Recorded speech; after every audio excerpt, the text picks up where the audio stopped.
નમસ્કાર, આજે સમાચાર એન્કર પ્રાચી સાથે। અંકલેશ્વર જેડીસીના ગણેશ સ્ક્વેરમાં આવેલી પિઝા શોપમાં ભીષણ આગ ભભૂકી ઉઠી હતી। ધુમાડાના ગોટે ગોટા ઉડ્યા હતા। શોર્ટ સર્કિટના કારણે આગ લાગી હોવાનું સામે આવી રહ્યું છે। ભરબપોરે આગ લાગતા આસપાસના લોકોના જીવ તાળવે ચોંટ્યા હતા અને દોડધામ મચી હતી। ડીપીએમસીના 3 ફાયર ટેન્ડરોએ ભારે જહેમત બાદ આગ પર કાબૂ મેળવ્યો હતો।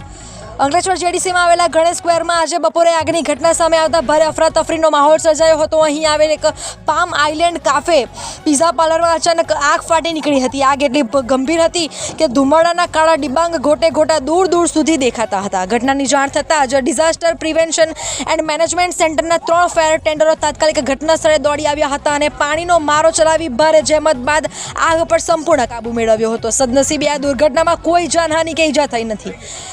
આગ રહેણાંક વિસ્તાર નજીક લાગી હોવાથી સ્થાનિક લોકો ભયભીત બન્યા હતા, પરંતુ ફાયર બ્રિગેડની સમયસરની કામગીરીને કારણે મોટી હોનારત ટળી ગઈ છે। કામગીરીને કારણે મોટી હોનારત ટળી ગઈ હતી। આગની ઘટનાની ગંભીરતાને જોતા પોલીસ અને વહીવટીતંત્ર તાત્કાલિક એક્શનમાં આવ્યું હતું। ડીવાયએસપી ડોક્ટર કુશલ ઓઝા સહિતના ઉચ્ચ પોલીસ અધિકારીઓનો કાફલો ઘટના સ્થળે દોડી ગયો હતો અને પરિસ્થિતિની સમીક્ષા કરી કાયદો અને વ્યવસ્થાની સ્થિતિ સંભાળી હતી।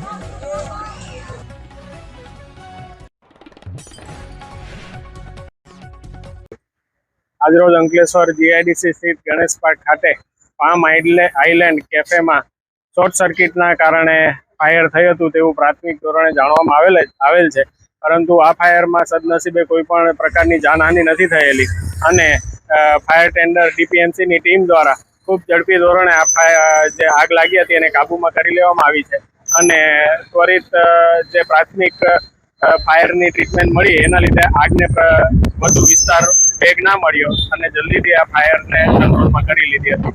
ફરીથી આમાં કોઈ જાનહાનિ નથી થઈ અને અંકલેશ્વરના તમામ ઉદ્યોગકારોને તેમજ વ્યાપારી મિત્રોને હું આજે આપના માધ્યમથી જણાવવા માંગુ છું કે પોતાની જે પણ કોઈ ધંધો રોજગાર કરતા હોય ત્યાં પ્રાથમિક ફાયર એક્સટિંગ્યુશર છે તેમજ અન્ય ફાયર સેફટીને લગતી સુવિધાઓ પોતાની સેફટી અને સલામતી માટે ઉપલબ્ધ કરે।